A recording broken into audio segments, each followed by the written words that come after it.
Welcome to Because It's Not There, a series of conversations somewhere between the theory of climbing and the climbing of theory. In this, our third session, Bo and I have a conversation about exploration and the call of climbing. What constitutes adventure? Way up there. It's sorry, it's the way I climbed it. It's not hard going up there. I mean, one of the first things that pops to my mind when I think of trips is the weirdness of arriving. Yeah, I don't know. I'm thinking now, what's in my mind now is like arriving in Italy at the airport and this weird sense of like, I've been thinking about this trip for months, and then all of a sudden, I'm no longer in the imaginary dreamland, but of some narrative I've woven. But it's like in a weirdly boring, weirdly banal to just like, oh, I'm here. It's just so in a weird way that one of the first things that springs to mind when I think about actual adventures is kind of the weird, surprising normalcy of it.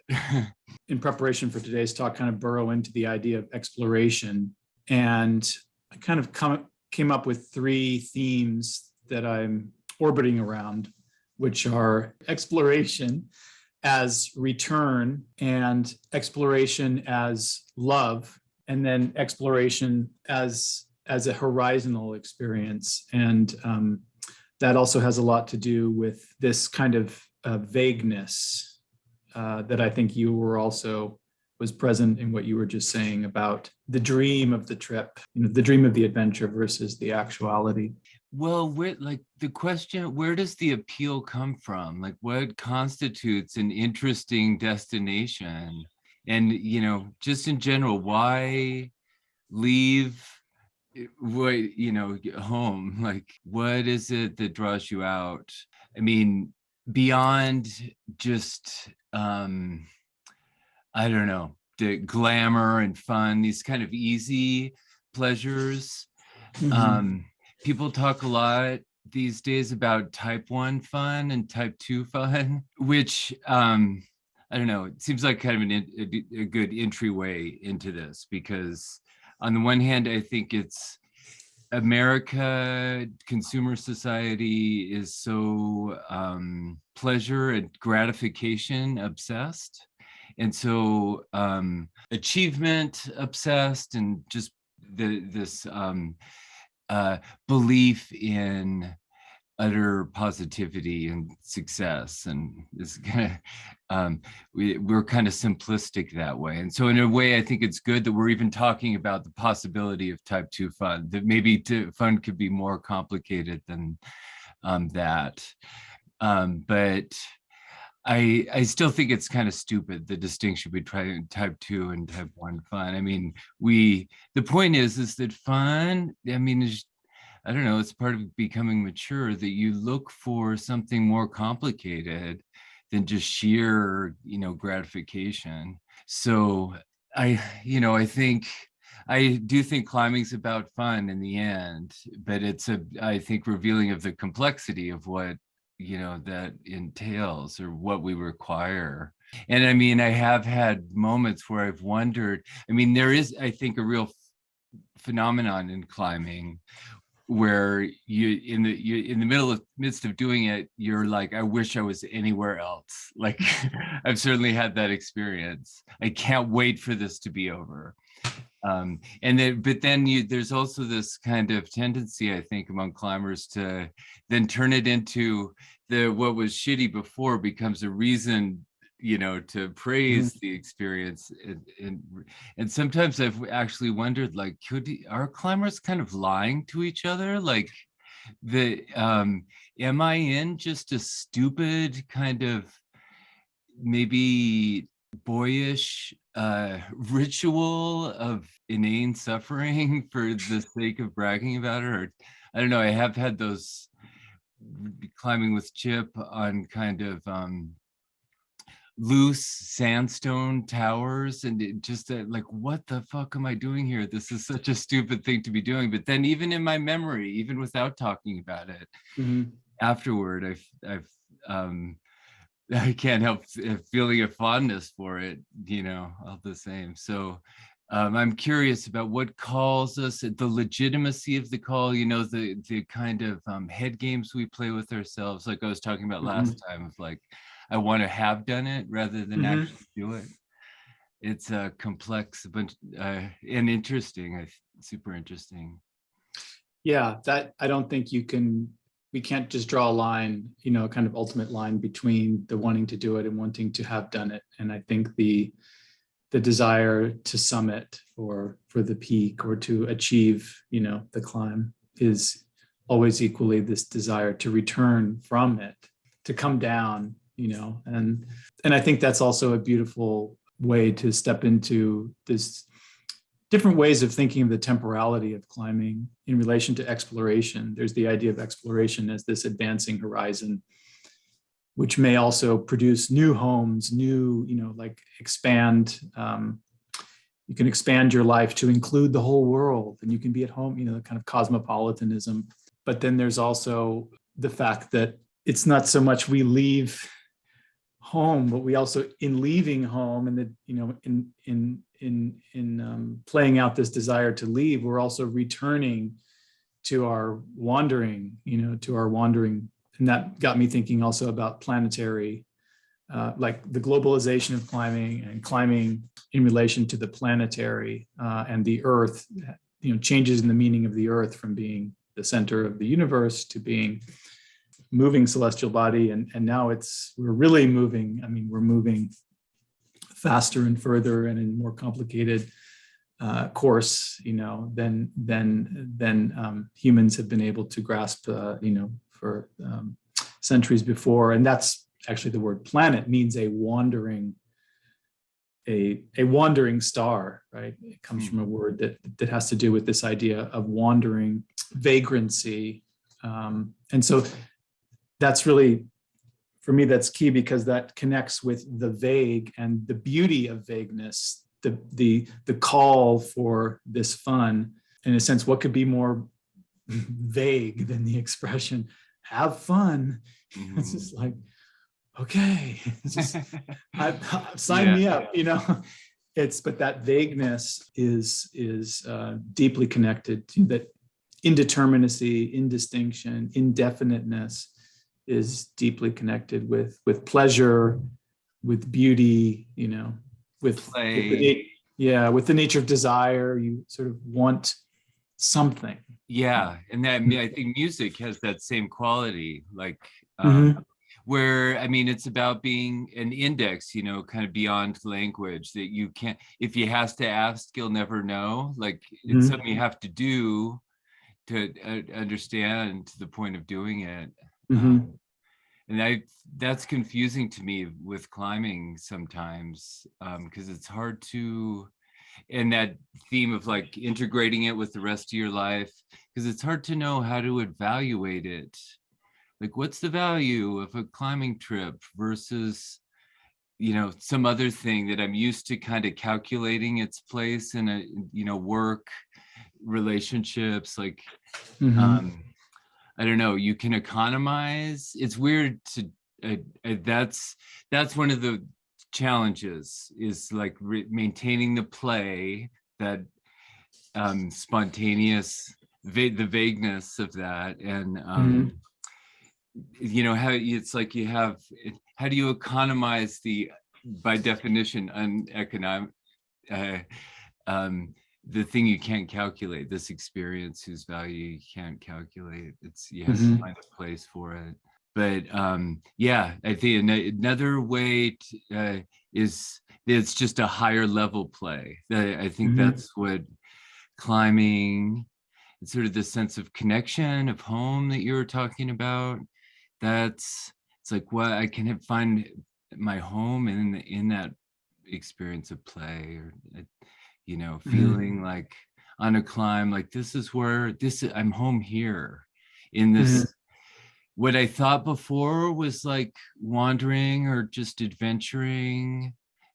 Now I realize this is a home. Like Mhm. we're used to thinking like our home is our castle, like we've got this fortified place that never changes, but to think no, Mhm. to have a home out in the vagueness of experiences, really wonderful, powerful experience, I think. Yeah, so there's a simplistic model for exploration as kind of going into the outside or some, invading some exterior and filling in the terra incognita. But then there's this other more complicated model that has to do with also inverting the inside and the outside, that is you. And I think that's what if the home, one notion of the home is like a boundary, a place that you dwell within, and outside of it is the non-home or the wilderness or the outside. Then exploration speaks to this, not just the possibility of extending one's territory into the unknown, but actually sort of reversing the sense of the inside and the outside. Yeah. In the word explore, is related to apparently to hunting, and it has to do with shouting, like calling out. You were talking about the call, calling out as one does in the forest. If you go out and then call, use the voice, use language to orient yourself and also to tell others where you are. This happens also in climbing. You off belay, you climb up into this territory that cannot really be properly seen from the belayer, and then you call back. And so there is this retrospectivity connected with exploration. Of course, exploration is very much about living to tell the tale, coming back. That's actually what explore refers to. It makes me think of what we were talking about last time in terms of the like communication, like codification of climbing moves, and sort of like a musical repertoire, vocabulary for, negotiating this, I don't know, mysterious terrain. I often think of the comparison to surfing with climbing, and that surfing's or climbing's like ascending a like frozen wave, it's as if it's sort of the same, a similar kind of trying to inhabit this marginally inhabitable territory. But for surfing, it's like a split second and it's private. Like you do it alone. You can watch other people surf it, but it's really like you're either in it alone, or you can, but in climbing, you go through it together and you develop a little bit of reflexive consciousness, and like you were saying, like codification. It's really that incorporation of the social and the kind of just the codification is seems really of the adventure experience itself. So built into the idea of exploration, the verbal concept is this indiscernibility or lack of a clear boundary between the act of exploring and this act of calling out. And I think it's the same in climbing, that in all experience, I don't think we can experience what we experience. We're always trying to catch up with our own experiences. And the boundary between doing it and having done it is much more of this kind of musical, rhythmic, vibratory kind of boundary.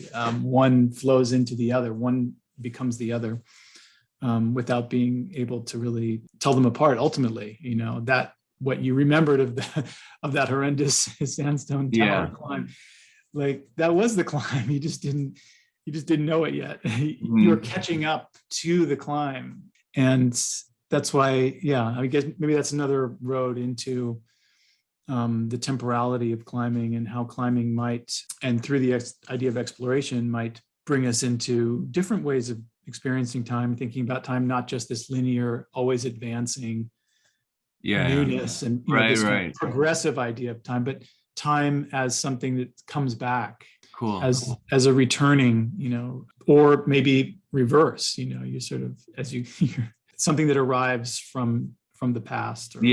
For sure. I've thought of that last time we were talking about this mysterious faith that kind of pull you up climbs. And I think for me, it's almost like that. It's like my memory, I already have a memory of having done this climb. And Yeah, exactly. My memory is pulling me up. Yeah. I'm insisting on it. That I've got. Yeah, and you're living through, you're playing the record, it's already there. I'm kind of a fan of this notion that everything has already happened.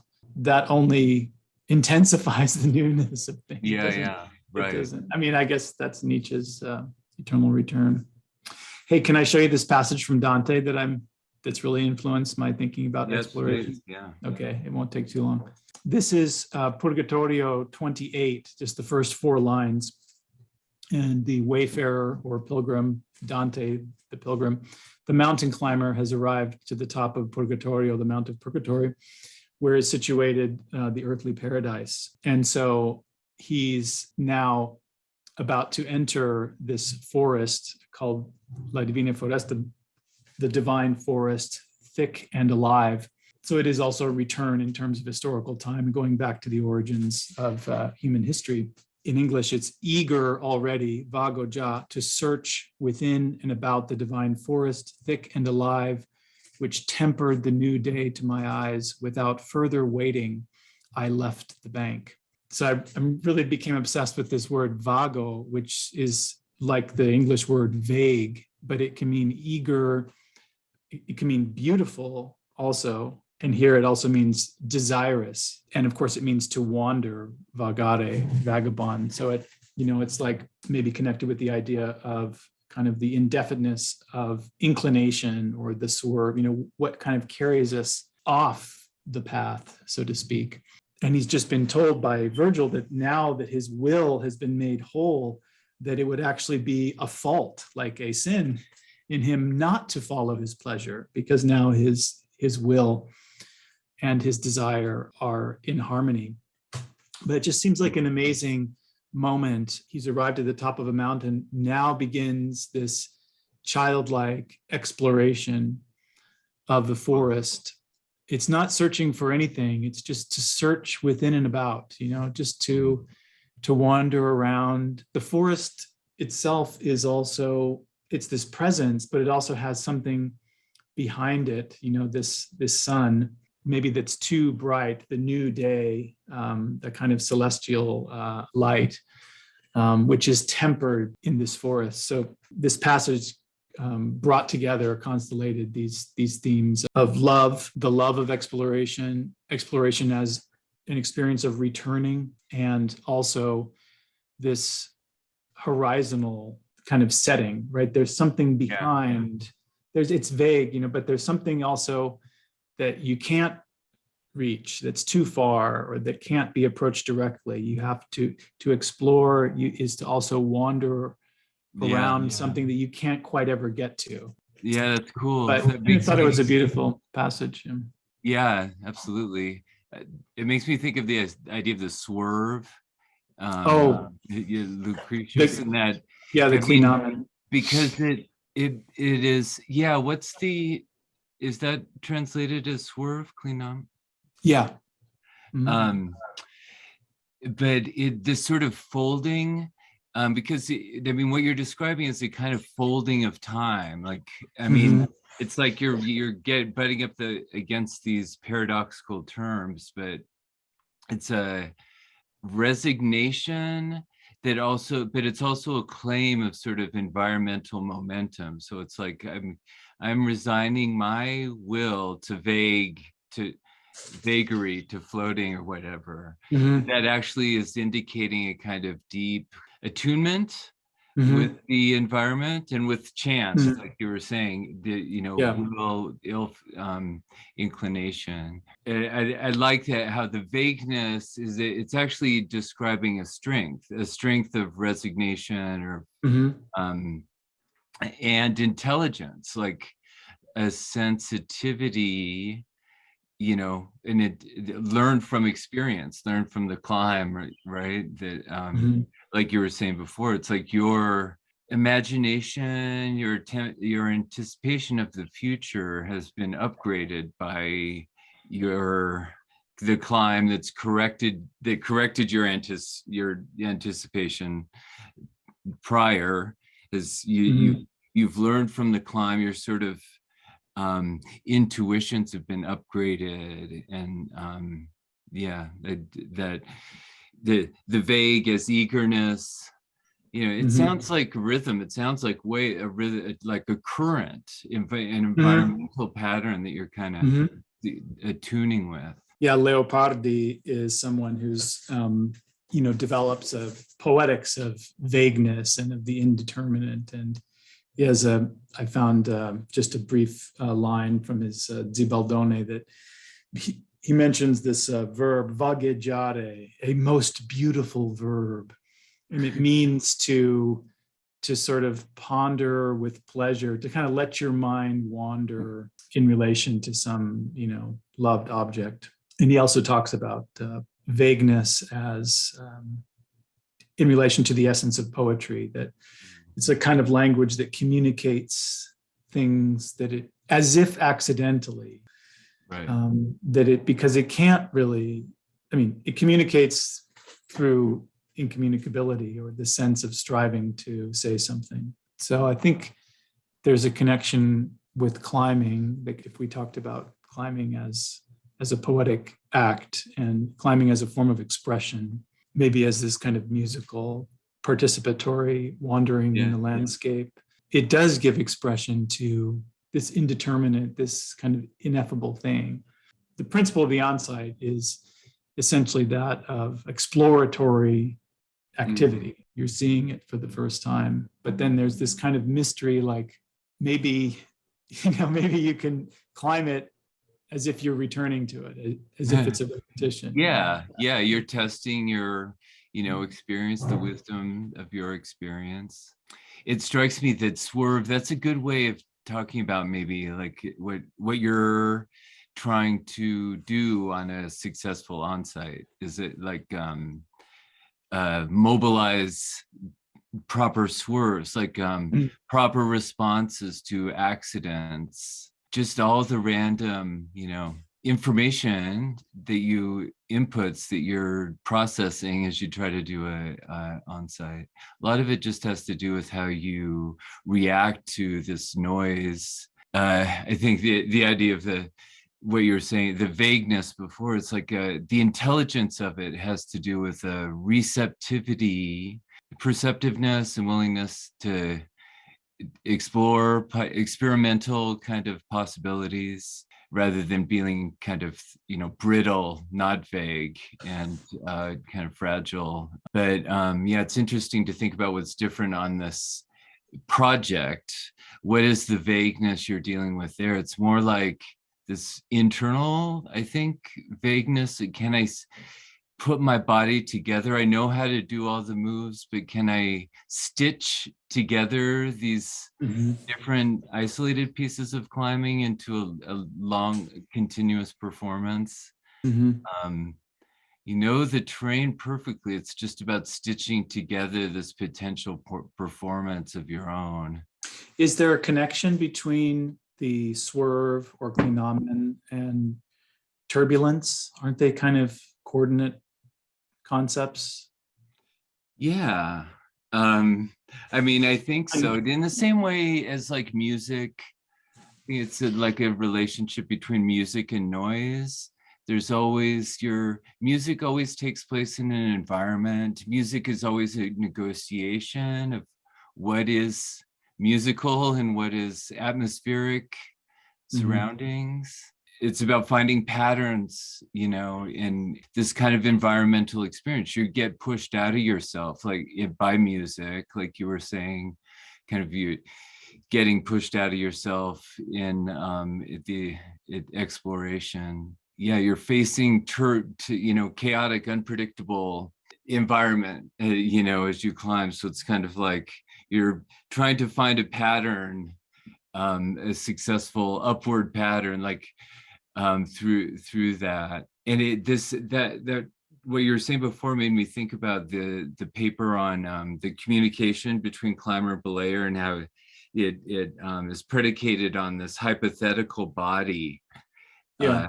in between the two perspectives of the upright belayer and the climber. And I was thinking, you can understand the argument there in terms of linguistic communication, just regular, like I'm communicating words, information to you. But it seems like another way of thinking about that is like I'm literally trying to push you up. Like I'm trying to, that hypothetical mid body in the middle. It's like my words are actually trying to push and thereby, you know, push you. Like I'm pushing your mental picture. That's sort of what I have in mind about the sort of swerve of just having a larger mental map. Is either upward focused or downward focused, you know, like that I guess it has to do with the temporality of our self-consciousness that we're projecting upward.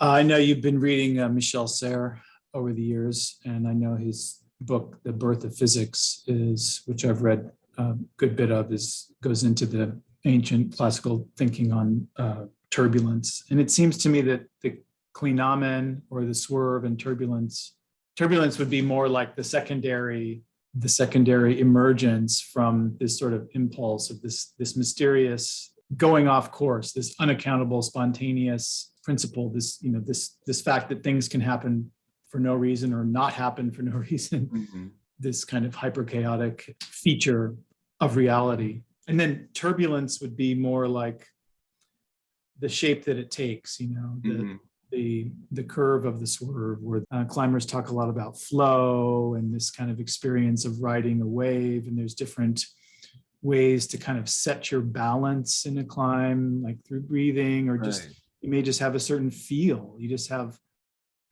something, and seems completely maybe arbitrary or accidental, but it's like, that's what actually becomes to constitute the climb. It could just be like, oh, the rock just feels good. I like the way it feels, and I'm just going to feel my way all the way through this climb. Yeah. And that's a kind of weird, spontaneous form of relationship that then gives shape. It kind of gives, maybe it's almost like the first, you know, if you're composing a piece of music or something, you have like, or a line of poet or a poem, you have kind of a first line, or that's the swerve, that's this impulse, the whim, the whimsical thing. But then if you follow it out, then it creates this whole kind of turbulent flow that actually takes on an order, takes on a rhythm or a structure. Yeah, that's really cool. I think that makes a lot of sense about experience in general. I think, you know, our terms of the way in which we account for ourselves analytically, explicitly in language is so crude, and I think often just wrong. And I mean, in terms of climbing, like we tend to think so crudely, like I got up that because I was strong, like, or, you know, because I was, the conditions were, I don't know. But I think there's so much intelligence in that, like poetry, like paying attention to the whim and seeing where it can take me. That's really what experience is much more about. But we tend not to notice that. We tend to say, oh, I kind of, you know, I don't know, that kind of experience, I think, is maybe key to a lot of good climbers, but maybe doesn't get talked about as much as, you know, just like finger strength or whatever. Well, it's harder to talk about it, particularly in a world that's governed by calculative, quantified thinking. That style of thinking thinks that it can identify causes and effects, and that it can program, you know, that beings can program themselves. Imagine watching every Eric Horst training video and following all of the recommendations from the moment you wake up in the morning to the moment you fall asleep. And you have all these notebooks and all of this, like, you know, powdered things you got to put in your drinks, and you know, you're just like treating yourself as this like $6 million man or something that can be like tooled. Even that it doesn't work because of the way we think it works. It works more in this vague or ungraspable way that you've already decided that it's a poetic activity. You're going to condition yourself and provide yourself this sense of, and at the same time, take care of your body and do material causal things, but that's not the whole story.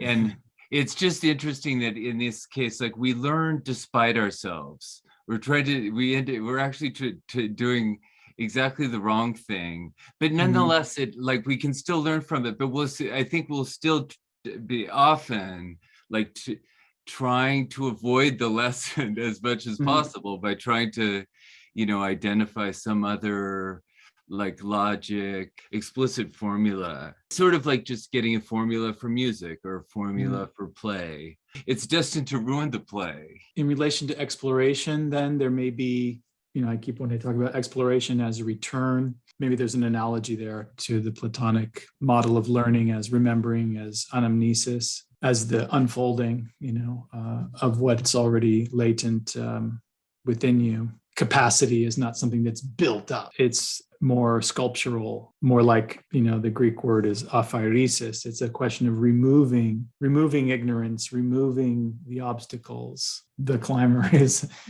already there. But in a certain way, maybe there's a kind of necessary fiction, the exploration happens through the myth of exploration, through the idea that you are the explorer, even if thousands have been there before you.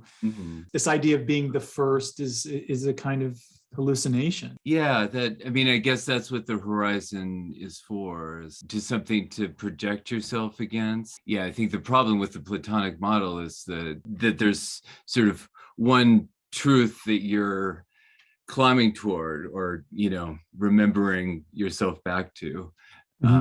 But like you're suggesting, to think of it instead as a regulative fiction that we're all sort of doing in our idiosyncratic ways. That's, I think, why, there's not a Platonic ascent, but there's just this kind of vague process of desiring that we're rehearsing in infinite variety of ways against our own idiosyncratic horizons.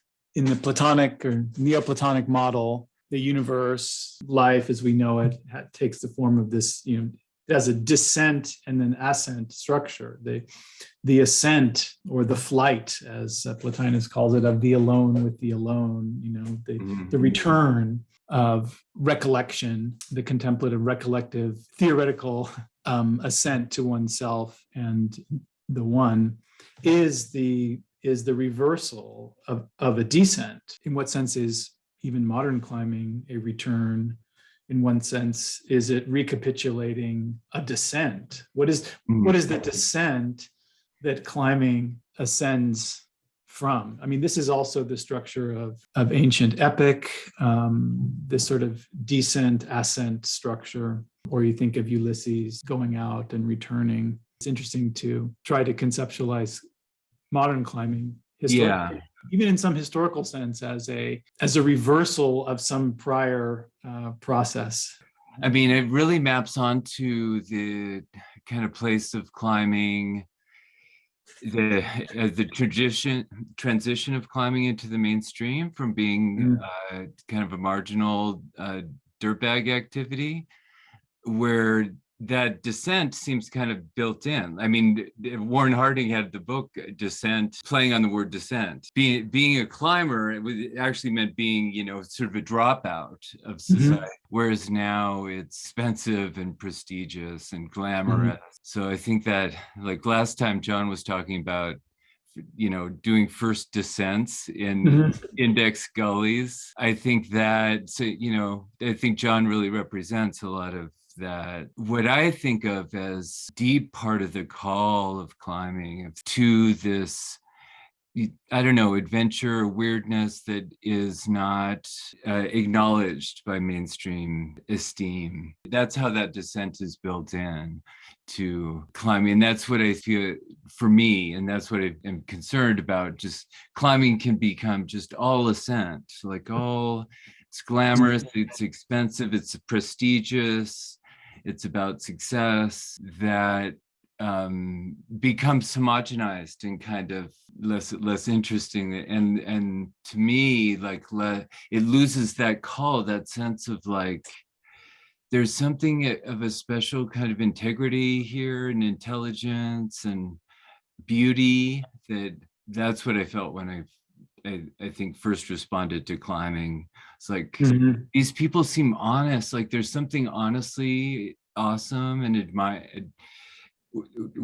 beautiful that I feel like responsible for, because I admire it so much. I need to respond to it myself. Yeah, it was marginal. I think part of the beauty was that it was a fringe kind of beauty, not a mainstream one, you know. So climbing is a form of exploration, and if exploration is an activity that historically is motivated by some kind of profit motive, something connected with power and economy and commodities, but then becomes reified, becomes an activity unto itself.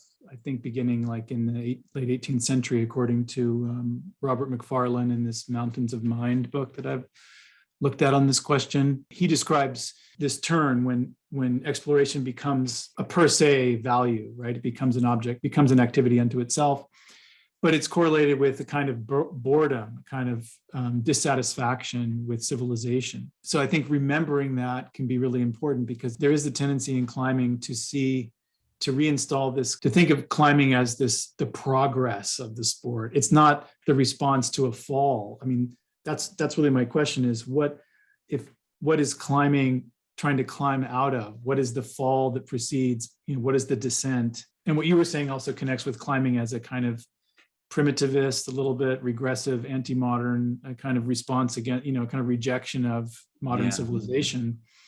But now that narrative, it gets perversely inverted into being like nostalgia for the pure days, the golden age of climbing. Yeah. And now that's from what we've fallen from. It's like, so it's like, isn't that interesting? Yeah.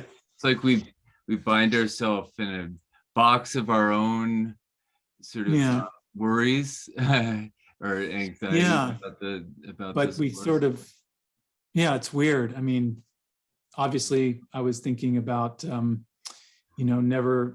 the phrase is just embedded in my mind now, the North Face motto, never stop exploring, which has actually been trademarked. The actual phrase has been trademarked by North Face. So I went on their website just to see how the word explore is presented. And one of the things it's connected with is precisely this narrative that I was talking about, that modern commercialized climbing is the expression of this pure kind of original paradisical thing. Here it says, through this 1960s, North Face brand cherished a following among avid outdoor athletes and began sponsoring expeditions to some of the most far-flung, still largely untouched corners of the globe.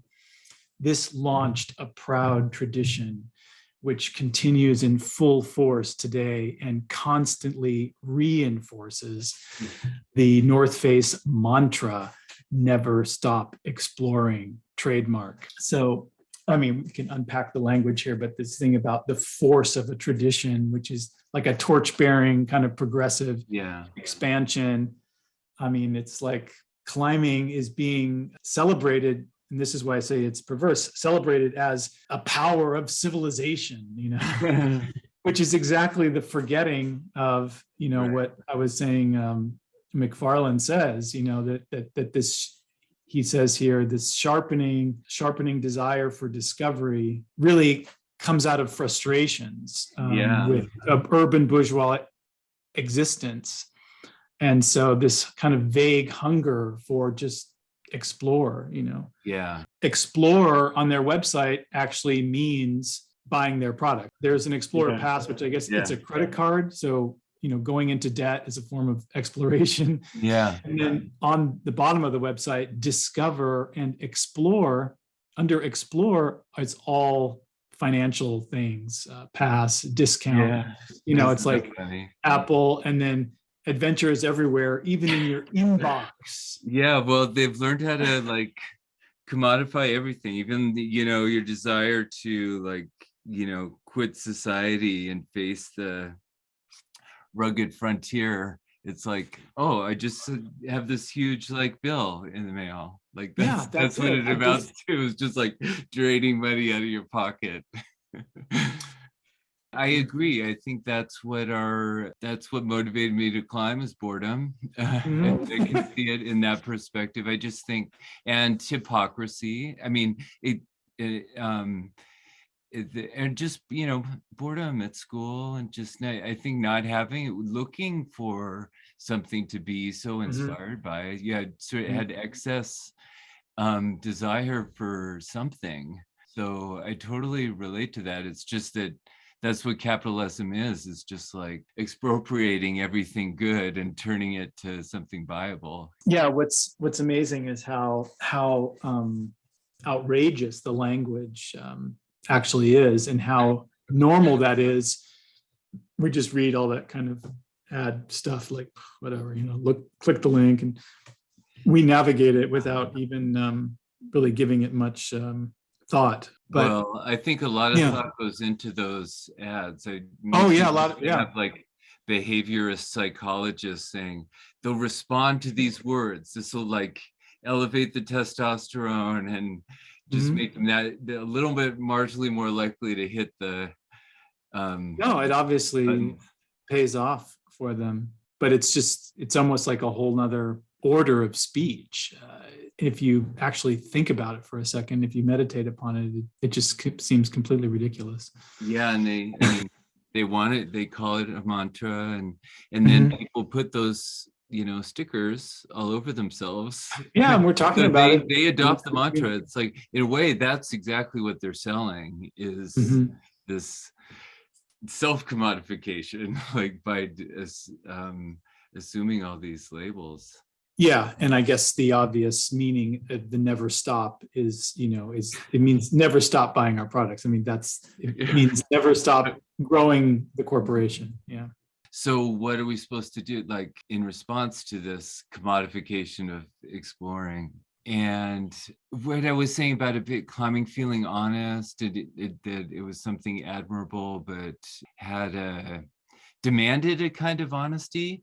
And Mhm. it occurs to me that maybe a significant part of my motivation for climbing, or the appeal of climbing to me, has to do with shame in a way, like Mhm. learning to be ashamed of being a shitty climber. I don't know, that was, I do think, wanting to live up to a role model meant internalizing a certain, I don't know, competence and whatnot about climbing in a proper way, Mhm. and not wanting to compromise that. It was like kind of an ethical thing, and Mhm. I feel like really meaningful. Like it's a maybe perverse way to put it, that it's good to have something to feel ashamed about. But I do feel like that was one of the things the call of climbing gave me in a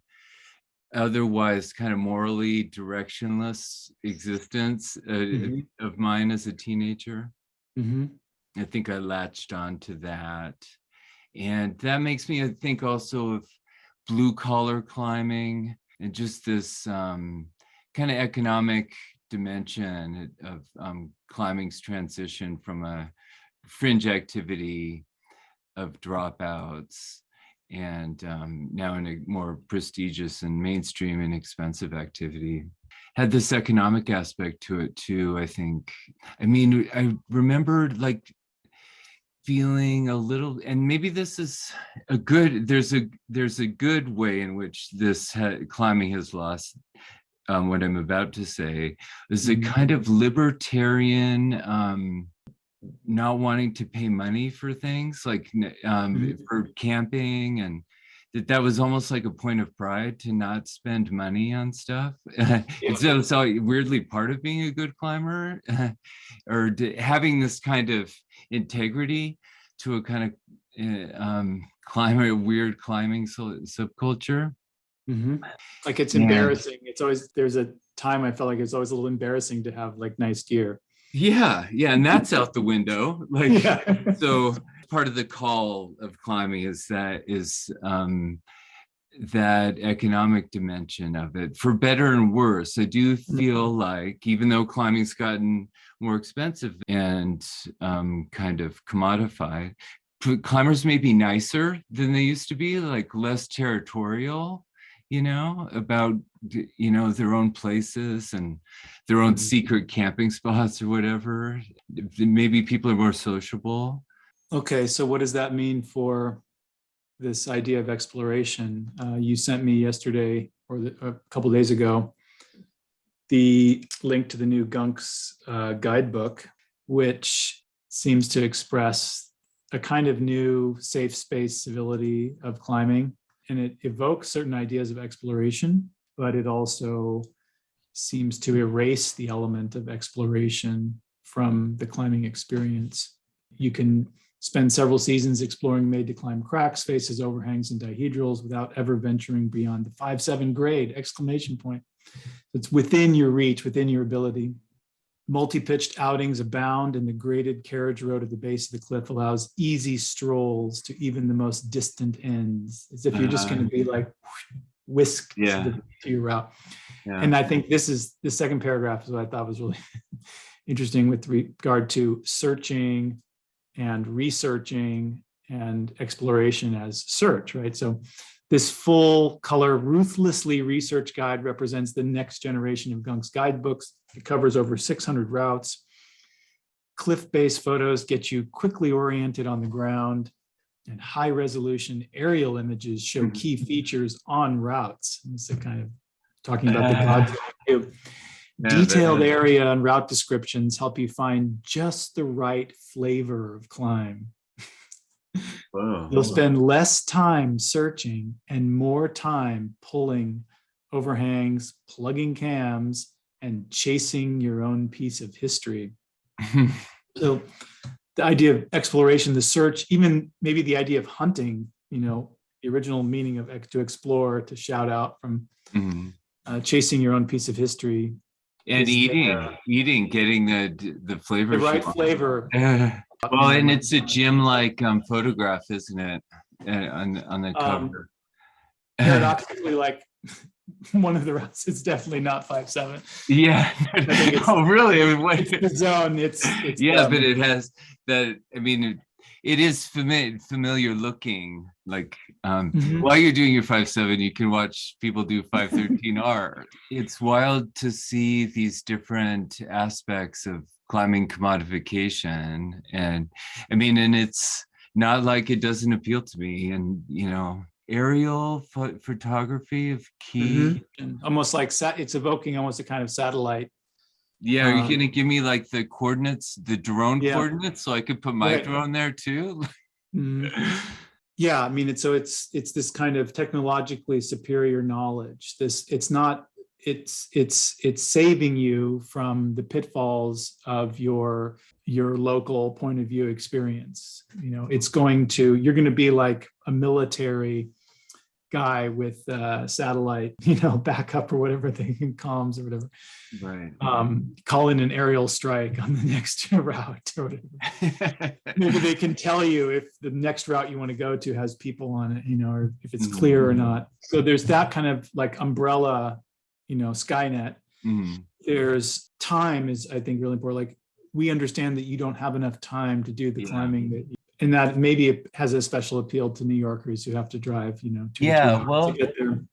But is that also characteristic of like a lot of European areas? They're made super accessible.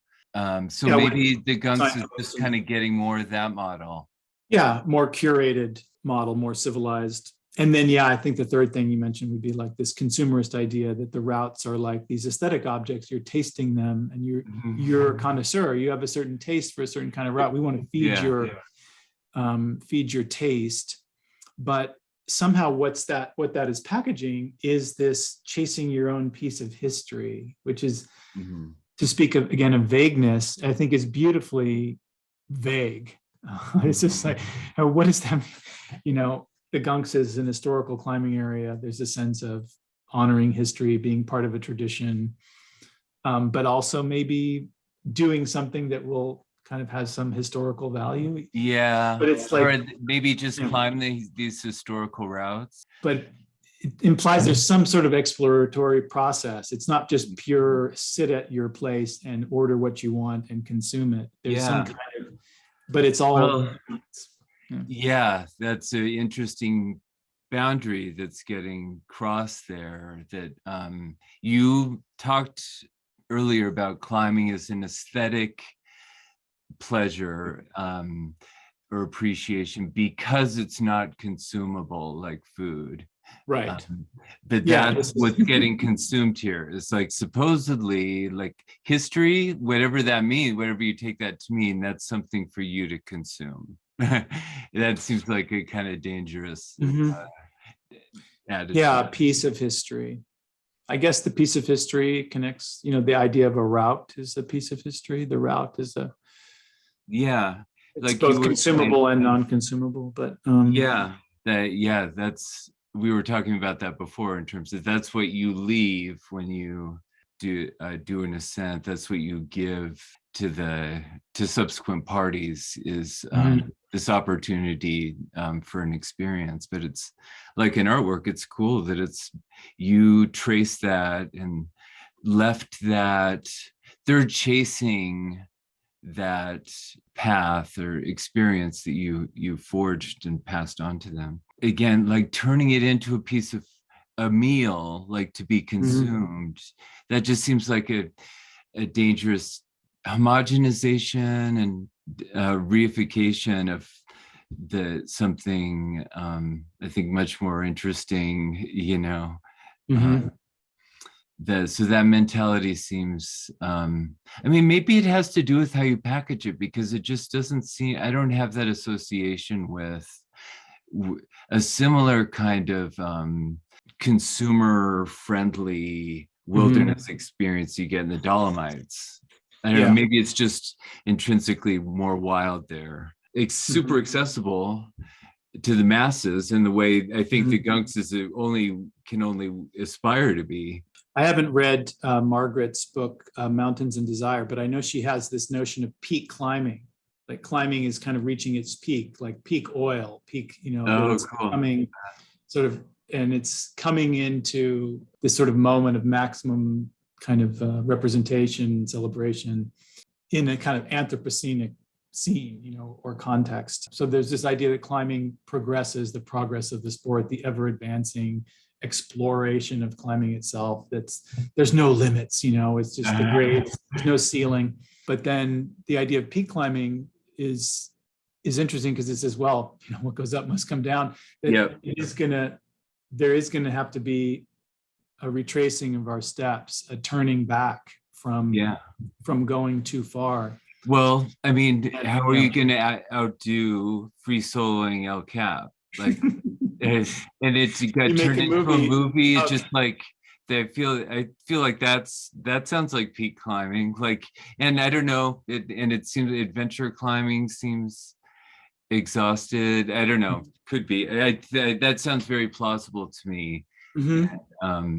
I think, Alex Honnold, what's wild about him, I think, is that he derives from this kind of fringe, soloing in California had already, lots of deaths, kind of this, legacy of fringe figures. But he takes it to this sort of, he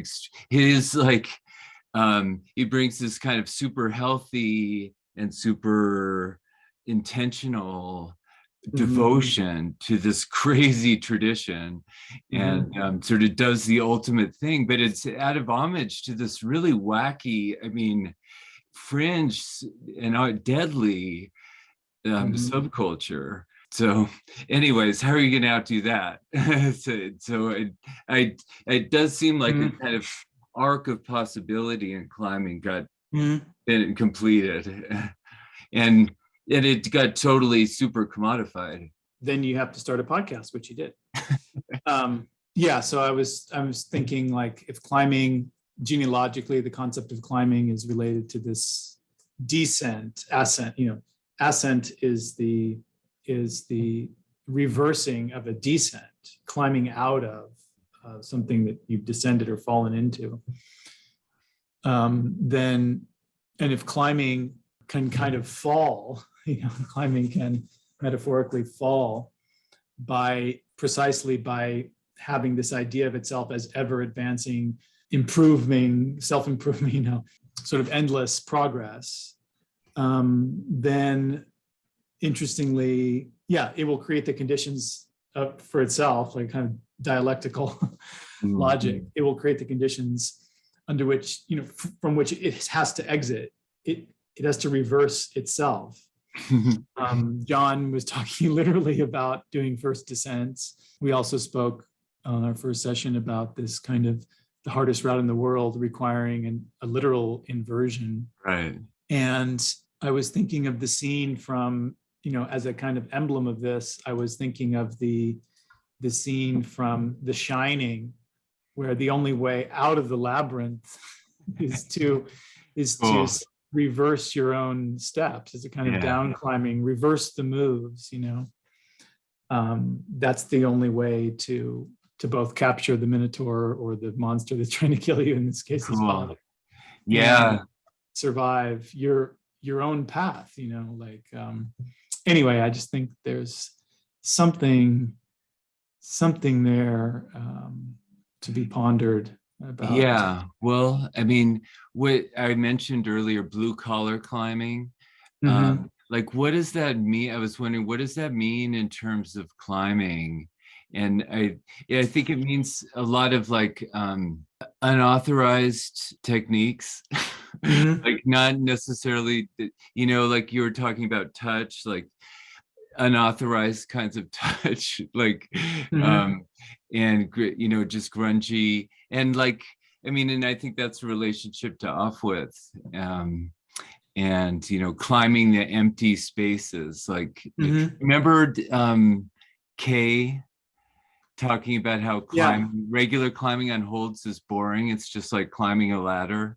It's like, I think that's what he was talking about. Like, that's, you're using the codified way to climb, but like, when you're climbing off with cracks, it's like you're going against some prescribed norm of what climbing even means. It's taking you're using your body in a fundamentally like squirm. This is squirming, not more than climbing, Yeah, maybe symbolically that represents a kind of wiggling out of climbing or something. That's awesome. Yeah, like, at what point does climbing start to escape climbing? Or it could take the form of exploring climbing as an outside. Yeah, I mean, there's certainly a tradition of like overloading climbing with meaning. It's sporty and spiritual. It's mystical. It's alpimysticism, to use the Italian philosopher's name. And it does bear all this meaning, but then also within it, which is maybe it's a kind of apophasis, the impulse to negate all these names, to negate all this meaning, to cancel it, to embrace it as something absurd and, or at least contradictory. But one image that I think is really great that was sent to me the other day, and it's a book of essays by Simon Elias, Alpinismo BISEXUAL, and other essays. It's like, what is this mysterious book? And it just seems like a great, provocative, silly, sublime. Yeah, for sure. The sexual aspect is significant too, because I think the iconicity of climbing as a cultural, motif has to do with patriarchy too, and male exclusivity. And I think that is a crucial way in which it's hugely diversified, is that it's, so many women are climbing. Yeah. That's an unmitigated plus, I think. I remember Matt Samet talking about the scene at Rifle in the 90s as being, exclusively male, anorexic, and totally miserable. Like, so I think there's kind of, it's sort of like what I was talking about, that sort of libertarian attitude that had a lot of unhealthiness about it too. Subcultural authenticity is kind of twisted too.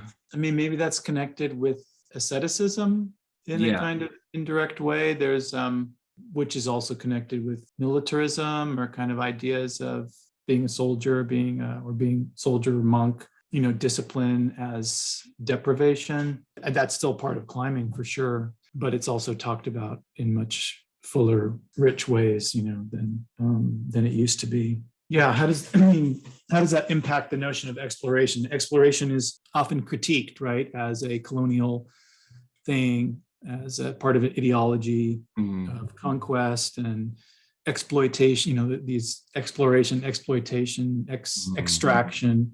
I mean, I remember, I think there's some overlap for me between the appeal of climbing, especially when I was a kid, and kind of military mentality. I mean, I remember thinking as a very, adolescent that in kind of romantic ways about war, because it would be like total purpose, like, that's what I think that boredom and lack of direction that I was talking about earlier.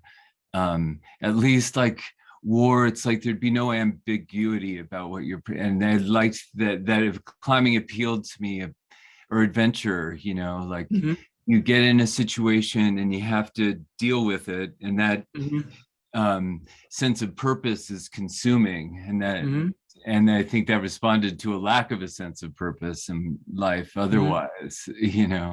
Yeah, and it fills your non-climbing life too. You're like always training, or you're always, maybe you're just doing your homework, but today's a rest day. Yeah. I still feel that way. I still feel like it's that sense of the war never ends. The war.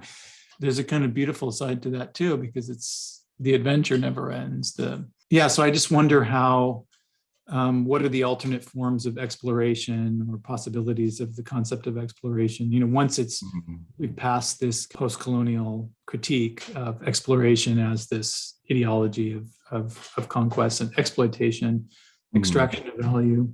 Go ahead. I think climbing is basically climbing is a very sustainable, non-violent, non-costly activity.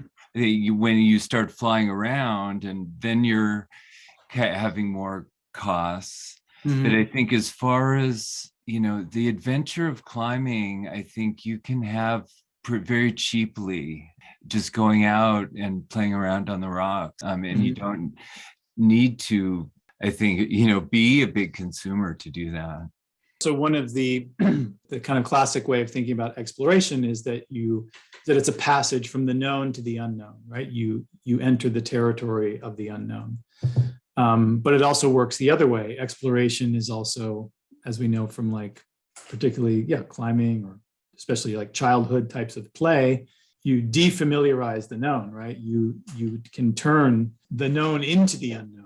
Right? And discover what's already there, so it's really a kind of double passage, a kind of back and forth or interplay, or hovering, staying on this boundary between the known and the unknown, between the possible and the actual. And I mean, I would say that in general, it seems that exploration now in climbing has to do primarily with, there's still the narrative of progress, of harder grades, of new routes, and being celebrated as the exploration seems to have become self-exploration. It's like climbing is about the story of the climber. You certainly see this in climbing movies. The climbing movies for me were originally just, like a videotape of people climbing. I didn't hear about their family or their parents or their childhood. Or it was like, show me the climbing. Now it's like, the point is that climbing seems to become like self-exploration, it's about you, right?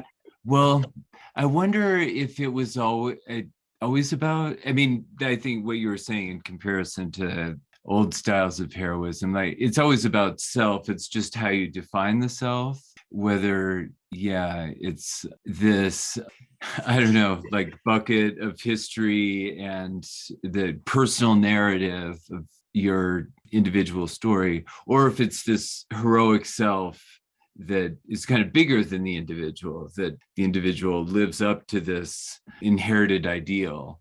Because I think they like the stories, that like history of climbing, I think, is about people trying to live up to the stories, the heroic stories of heroic climbs they heard, and live up to those role models. Yeah, I think it just has to do with what you find honest, like, and what calls to you. And I think there's something, especially for younger people, that calls about this losing yourself in a role, in a duty, a higher calling. I don't know if that's part of being young, and then you, as you get older, you get more involved in your personal story. But yeah, I think I even often find that the most interesting part of people is the way in which they try to not just be themselves, but be some impersonal kind of ideal.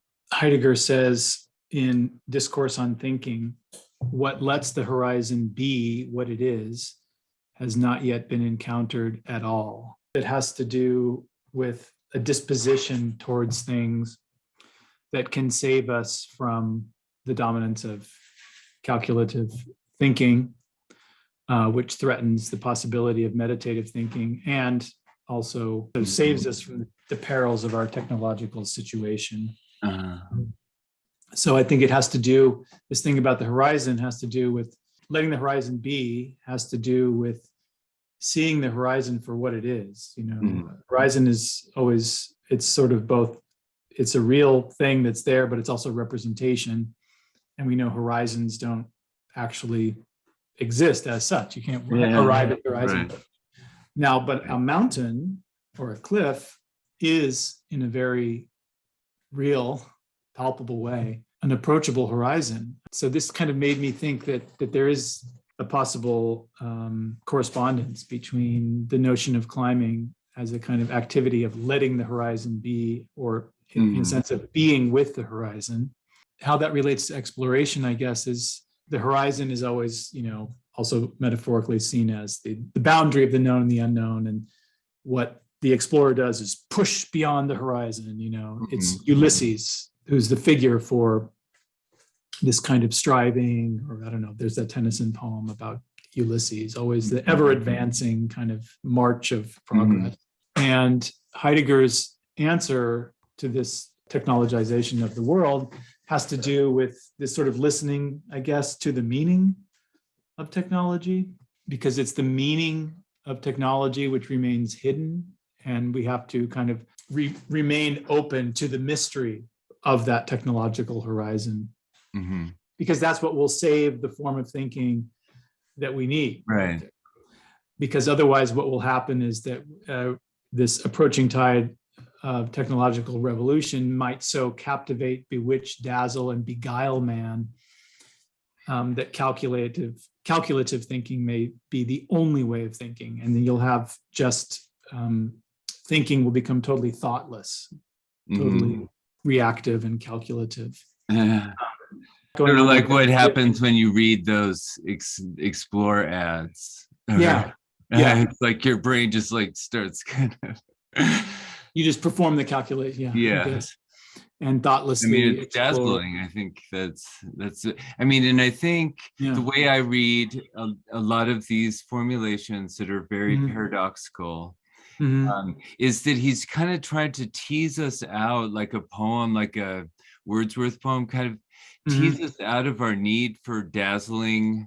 The paradox, what allows the horizon to be there, hasn't been encountered yet. It's like he's just playing with time. Like the condition, the cause of the horizon hasn't come yet. So it's like playing with before and after, but that just allows us to kind of, it's like, okay, cause and effect don't really aren't real things. They're just categories that kind of organize my thinking. It's sort of making us acknowledge that form of our thought. I mean, I feel like that's what play is about. It's like, I mean, or going up the mountain, Mhm. or like what you were saying about history already happened. It's just a way of integrating your anticipations, like, Mhm. and rather than thinking about the history as this, or the future as a source of uncertainty, know that it's coming in a fixed way. And I don't know, it's a way of having an intentional disposition toward Mhm. the future, knowing there's a path there for you. Mhm. Um, Even if you don't know what it is yet, it's sort of preparing that kind of attitude toward the unknown, rather than just thinking of the unknown as a threat, but as an integral part of ourselves and our, how we experience the world. It's like there's a horizon of the horizon. There's this other thing there that is not, that remains undiscovered in trying to cross the horizon, like I think but the idea that it's something that's already there is interesting to me. Like, and you were talking before in our conversations about role models and how somebody who might just begin as a role model for you because they're a really hard climber turns out being a role model in more ineffable ways. There's this other thing that happens. And I also like this idea that climbing is not, it's just a way for other things to happen, but that we have to have this fiction, we have to have this for our consciousness and awareness and our fun to grow and develop our pleasure. We have to have this game, of and we have to call it something. We have to call it this, and kind of model it in this way.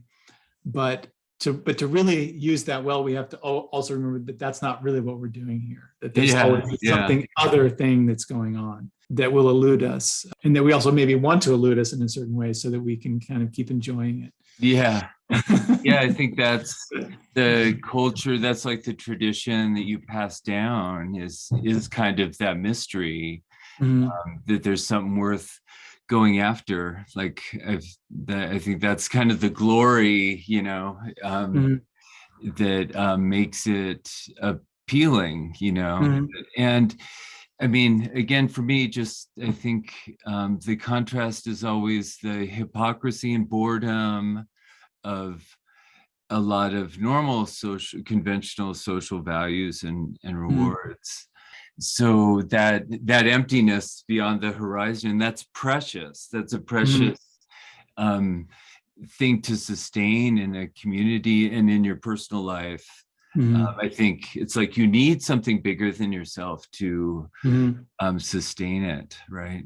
I think at the end of the day, Vernon Howard said this, the only thing you can ever really give to anyone or the world is what you are.